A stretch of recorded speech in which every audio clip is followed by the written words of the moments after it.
My name's Amy Grant, and dementia has affected my family. It seems like almost everyone I talk to is struggling with dementia. I know that's not the case, but when something affects your family, you tend to gravitate toward other people that are saying the same kind of things and asking the same kind of questions that you're asking. My parents had very different kinds of dementia. My mother, on a good day, she was her old self, and on a bad day, she experienced time travel, sort of lived in a fantasy world, but she could still speak clearly.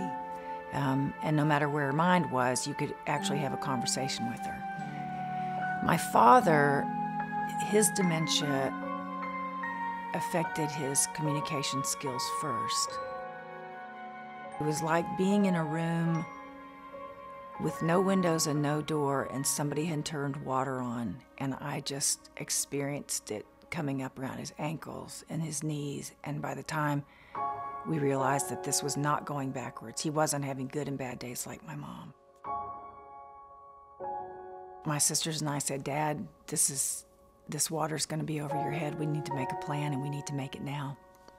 And just help us understand what you want us to do."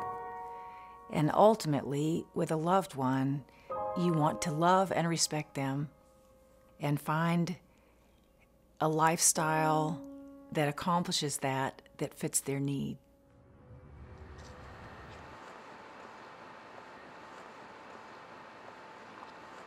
Hi, I'm Beth Zeitlin, Director of Marketing and Development at Abe's Garden. I want to show you what we're doing. Your loved one is living with dementia, and you can improve their life by showing them how to engage on a daily basis. It's all about person-centered care.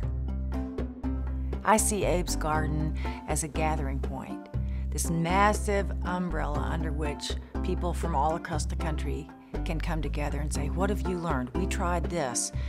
This therapy is really effective." My name is Beverly Patnack.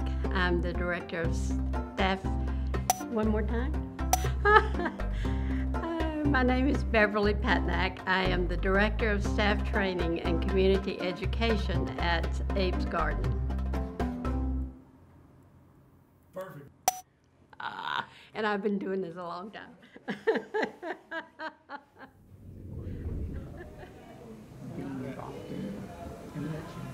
Yeah. Then as you get closer to the election day. I think the critical thing is to remember that the person is still there. They still have assets It'll be interesting. they can bring forward on their own time frame. So communicating with them, finding out what works in terms of either verbal communication or nonverbal, helps bring the relationship, which is what communication is all about, establishing relationships. And that's the way we do it. It doesn't change if you have a memory impairment. We still have to communicate with each other. Again, you have to know the person.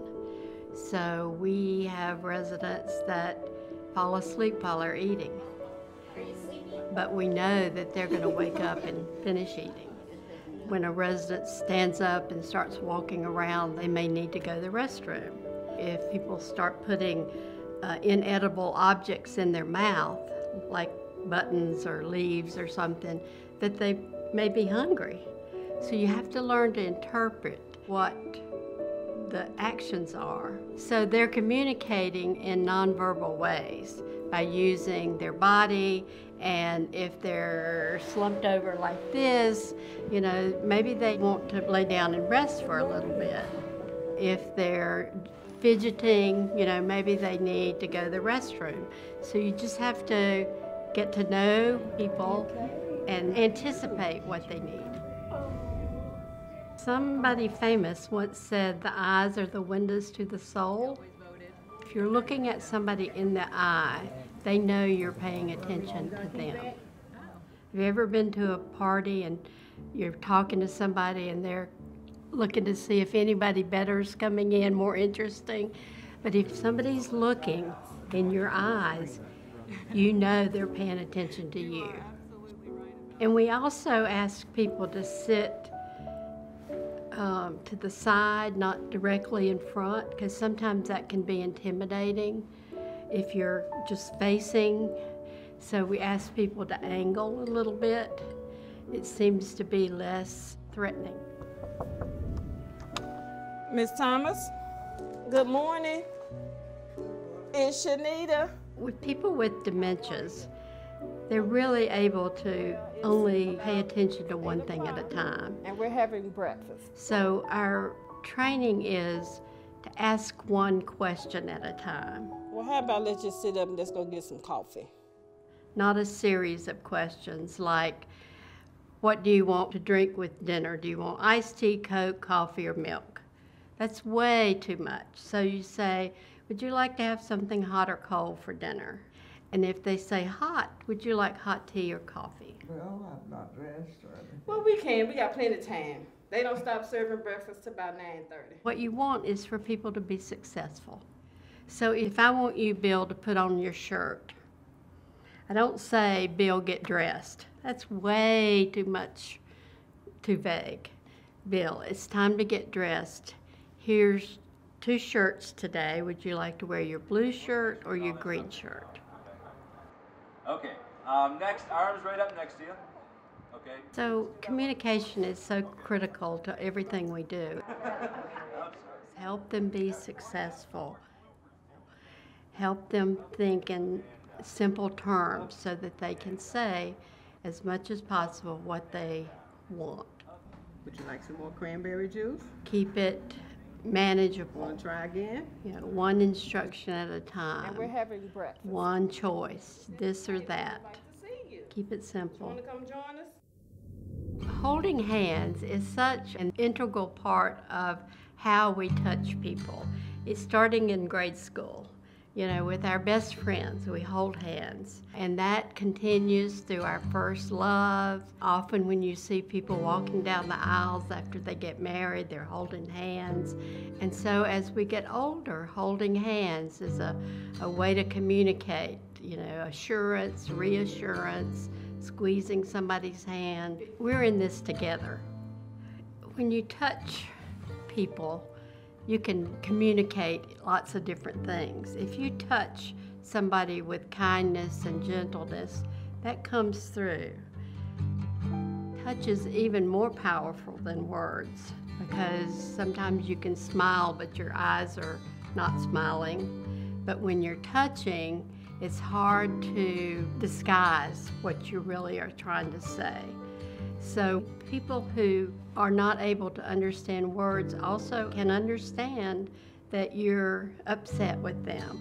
So I think when the words fail, you can use cues, like if somebody's putting their glasses on, you do like this. If somebody needs to button their shirt, you can, you know, show them how to do this. We have memories that are kind of preserved in our head. So if you give somebody a washcloth, almost always they know what to do with that. It doesn't go away. I watch people get into cars and they almost always put on their seatbelt. So it's a preserved memory. And so touch is the same way. You know, it's a gentle, caring touch that we need to think about. If I'm having problems walking by myself, I may want to hold on to your arm, or I may feel more comfortable if you hold on to my arm. But if I put my hand around your waist, I'm in your personal space. And that, for most Americans, is very uncomfortable. And yet, if you're holding onto your arm, it's an independent kind of motion, because we do that all the time with friends. You know, we walk arm in arm, so it's a good thing. And it's so true. It's so true. Very good. Very good. You're doing great, Karen. One of the key components of person-centered care is being respectful and keeping people's dignity. So we ask people to call the person by their name. Karen, would you like some more cranberry juice? Whatever name they choose. Want to try It could be again? their first name, or in the South, we sometimes put Mr. Bill in front of it, or sometimes people like to be called by their honorific. So if they're a judge, we will call them judge. If they're a doctor, doctor, whatever their preference is. Mr. Bill, does that sound good? If you think about it, a name is the only thing you have from your birth to your death. That doesn't change unless you choose to change it.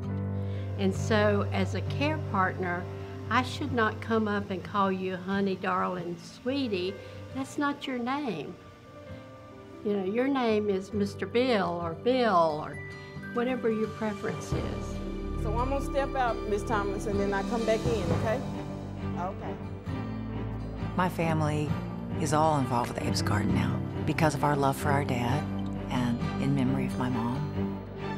I know one thing, people that struggle with Alzheimer's cannot accomplish this by themselves. They need our help. Oh, when I can't breathe.